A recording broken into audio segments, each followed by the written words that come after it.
What's good? It's your boy CJ Goodfella back with the Boxing Clinic. Late night video one time, but at one time, YTBC, we back. Shout out to my boy Derek Brown, man. We have great boxing conversations, private conversations that we do have, and that's some of the best boxing convo I have is in, private, just talks with people where, everything is just confidential.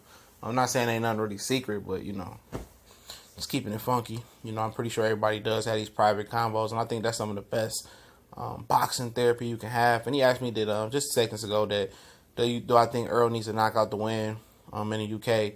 And I said no, but we know the history where Floyd, Roy never went over there, and historically American fighters never felt the need to go over there because America was always the boxing hub where those Europeans and Asians, Indians, whoever wants to be a star, they had to prove themselves over here, and this where was all the money at. And now it's starting to turn where the UK is the boxing hub with UFC here, and most people paying attention to basketball and American football now. That the UK still holds boxing number one, right up there with soccer as well. Soccer is probably the biggest sport over there, but boxing is close. Being one of the top sports over there, and they fill up arena for Ricky Burns or Burn Ricky, whoever it is. And I say no because we know they had bad decisions with Rosado and Murray. We know they had bad decisions with Malik Scott and Chisora. We seen it, and for every one bad decision they had over in the UK, it's probably 30,000 of them over here in America. And it is what it is. I don't think Spence needs to be worried about that. And they are actually putting extra protection in. Because of the terrorist attacks that they had over there. And Spence is a block away from when the terror attacks happened, his hotel room.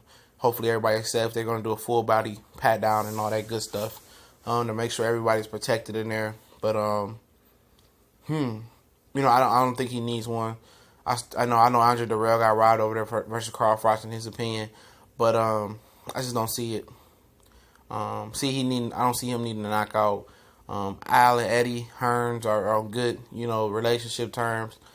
Kell Brook got a gift decision versus Carson Jones in many people's eyes. He got a fair shake versus Sean Porter. So, I think this is just going to be fair game, fair game because I explained to him, like I'm explaining to you guys, that the UK wants American fighters to keep coming over there because that's just going to make their crowds bigger and make more money in their promoters' pocket. Their domestic fights do great numbers. It do better than any domestic fight the Americans have. But what's very vital to that is that if they can mix in more American fighters with their domestic fighters, even if it's Joe Smo Jr. versus, Goliath, people are going to pay to see that. And when Americans know they can come over there and get a fair shake and everything is good, they're going to start coming over because the money is there. Jack Colcly and Demetrius Andrade. A lot of people saying, Andrade had a shitty fight, but he got the decision. And I think if Errol goes out there and beat Errol, he can get a decision as well, if not a knockout. So that's why I'm not worried about it. I know the UK, they don't want to fuck up, they pipeline to America, because if this is a black eye on the sport of boxing on this fight, one of the biggest, spectacles, for hardcore boxing fans, then no American fighters going to even want to come back over there, and that's going to mess up their promoters' pocket, where all their fighters got to travel to America. So that's just my hypothesis and my thesis on it. Let me know what you think. We gone.